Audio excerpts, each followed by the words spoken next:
In today's video, I'm going to show you how to introduce a mated queen into a beehive using the best method possible. So I came into this apiary a few weeks ago now. I killed the existing queen because she was horrible. She was aggressive and all of her daughters were causing me huge amounts of issues. 4 weeks later, I'm in a beautiful apiary. The bees are flying and I'm not being hassled by my bees. The requeening has worked, but in this video, I'm going to rewind and I'm going to show you all of the steps along the way. First step is you need to get inside and you need to find the queen that's causing the issue. Kill the queen, and on the day that you kill the queen, you need to refer to that day as day 0. Once you've killed the queen, you can close the colony back up and you basically have to do nothing for 8 days. What you're waiting for during those 8 days is for the colony to use up all of the resources that it has in order to requeen themselves. They'll start to feed the larva royal jelly and they'll turn that standard larva into an emergency queen cell. Emergency queen cells look like normal queen cells with a 90-degree bend in them.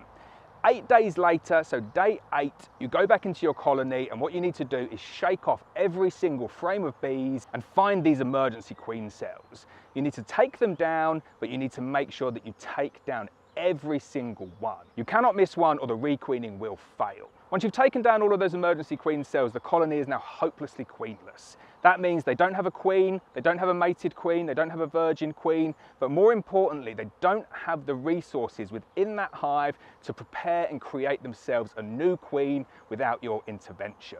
Hopelessly queenless is where you want to be. On day 8, you can take your mated queen, available from blackmountainhoney.co.uk, and you want to place that into the hive.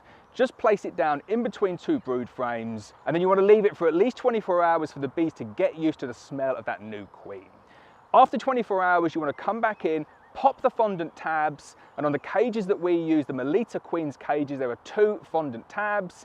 You need to make sure that you pop both of them open. One of the fondant tabs will let worker bees in, but only one fondant tab, the longer fondant tab, will let the queen out.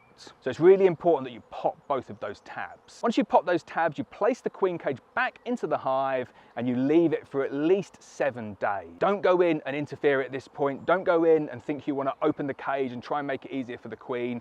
The more you intervene at that point, the higher the chances are of failure. The bees in that colony will eat through the fondant and they will release that queen. So that takes me back up here to the present day. We did that here a couple of weeks ago, and now I'm going to go back in and I'm going to show you the colony, I'm going to show you the queen, and I'm going to show you what it looks like once you've got that queen accepted. Now in this colony, I gave them some extra space because although there was some brood in here and I was requeening, they were very short on space and it is nice weather at the moment. So I wanted to make sure that they didn't swarm. Let's get inside though, see if we can find that queen and see if we have a successful queen introduction. So there's my first frame that I've pulled out. I think you'll agree we've definitely got a successfully mated queen in here and that the introduction has gone well.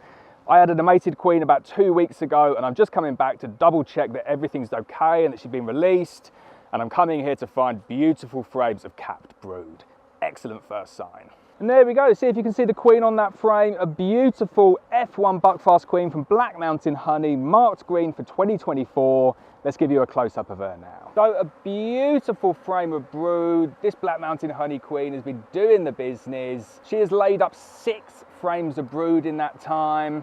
This frame is mostly capped over, but you can see some eggs and larvae in the middle there as well. Really, really happy with this queen introduction. So there we go, that's the end of the process. I've taken down the queen cells, made them hopelessly queenless, inserted the queen, 24 hours later, popped the tabs, come back 7 days later to make sure that the queen is out of the cage, left it for a couple of weeks, and the requeening process is complete. If you've got horrible bees, if you've got angry bees, blackmountainhoney.co.uk, we've got the very best mated queens in the UK.